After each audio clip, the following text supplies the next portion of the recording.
Hello po, ako nga po pala si Arvin Victorio at ngayon ituturo ko sa inyo o sasabihin ko sa inyo kung ano nga po ba yung dapat nating gawin para maiwasan ang tinatawag na malicious software attack o tinatawag na malware.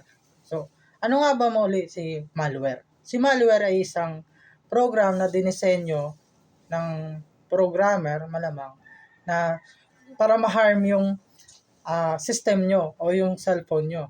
So, ano nga po ba yung mga step na dapat natin gawin para maiwasan to? So, una, regularly update your system. So, dapat every 1 month, may update kunwari, gamit nyo si Windows, or anumang OS na gamit nyo, regularly, i-update nyo siya. Para, syempre, ma-update po din yung tinatawag nating security. So, maraming uri ng malware attack. So, merong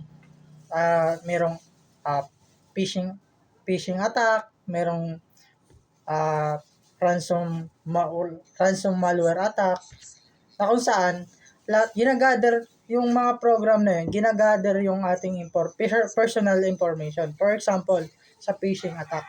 So, kunwari may kinirate ka o may kinilik kang link na kung saan naglalaman yun ng malicious software o malicious program. Kapag kinilik mo yan, mapupunta ka sa isang, kunwari, sabi natin login page. Ginaya nung programmer yung Facebook, yung login page niya. So, kunwari, in-enter mo yung password mo.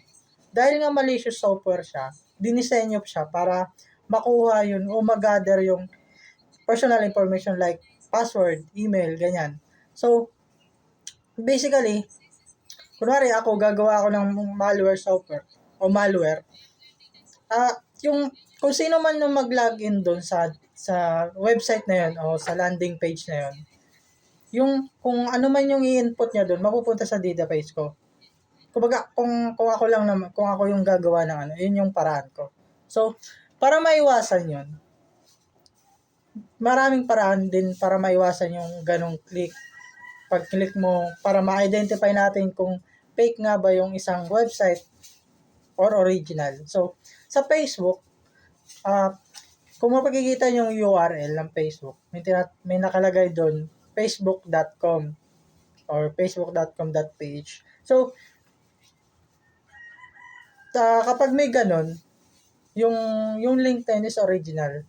Tapos, wag po nating ugaliing mag-click ng link gamit parang galing sa email or sa hindi trusted the sources like yung email, text, ganyan. So, ganyan po nagagather yung information natin. Ganyan po ang tawag dito. Yun po yung paraan ng mga scammer or yung mga nagpapakalat ng malware attacks, ganyan po, para mag-gather information nyo.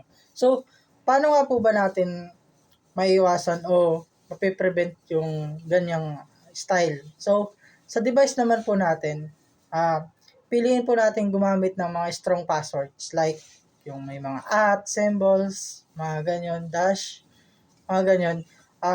Combination po of lowercase, basta strong password is parang combination ng numbers, letters, ganyan po. So, huwag ka lang mag-password ng 123, 12345 dahil parang basic na yun. Kumbaga kahit sinong tao pwede siyang mahulaan. So, number 2, so avoid po natin, kunwari may Facebook tayo, may Instagram tayo, may Gmail, may kung ano pa, YouTube account. So, ugaliin po natin na huwag pare-pareho ng password yung ating mga accounts. So, bakit po ba? So, paano kung what if na-hack yung isang account nyo? Or sabihin natin na-attack nga yung Facebook nyo, nakuha yung personal information nyo. Possible na maisip ni program yung nag-phishing attack na same yung password mo sa Gmail, same din yung password mo. I-ano niya lang yon. Kumbaga, gagawin niya lang na, baka pareho lang yung nilagay niya dito. So, test niya yan. Oh, so, kapag ganun, pare-pare yung password nyo, possible na lahat ng account nyo is maapektuhan. Lahat ng information nyo is magagather ni hacker. So, kunwari, paano nga ba natin maiwasan yung mga ganitong sitwasyon? So, kunwari sa PC, may tinatawag po tayong antivirus software na kung saan kasama po dito yung mga basta marami pong uri ng antivirus. So, pilip lang po tayo ng isa. So, ang kagandahan sa antivirus, libre po siya, free po siya to download. And maiwasan po natin yung mga, kumbaga, parating pa lang yung link na yun, yung virus yun. Kunwari, kinilik mo, tapos ma-detect po agad ni antivirus na yung source na to is hindi trusted. Kumbaga, pwede ma-harm yung system mo. So, ayun yung kagandahan nung tinatawag nating antivirus. So, tapos, yun nga, regularly update mo yung OS mo. Kasi mahalaga yun. Tapos, doon sa antivirus, may tinatawag na scan virus. So, basically ako, personally, nag-scan ako ng virus every week. So, dapat mas ugaliin nating mag-scan ng virus mas madalas. Mas okay kung mas madalas tayo mag-scan ng virus. Kasi, hindi mo naman alam kung kailan siya magkaka-virus. O hindi mo malalaman ng mata mo kung may virus ba yung yung computer mo. Unless kung i-scan mo nga siya.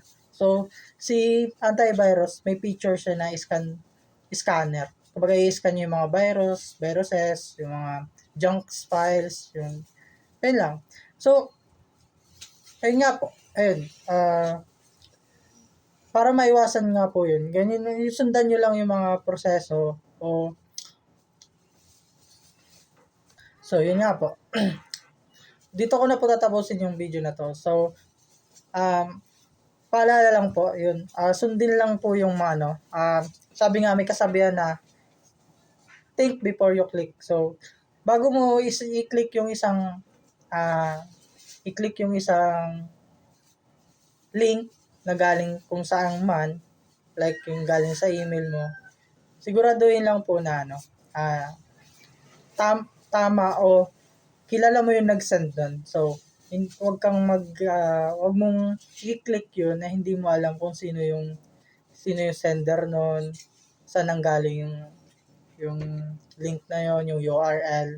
So, possible kasi na ayun nga, naglalaman siya ng malware. Ayun lang po. Ako nga po ulit si Erwin Victoria at hello.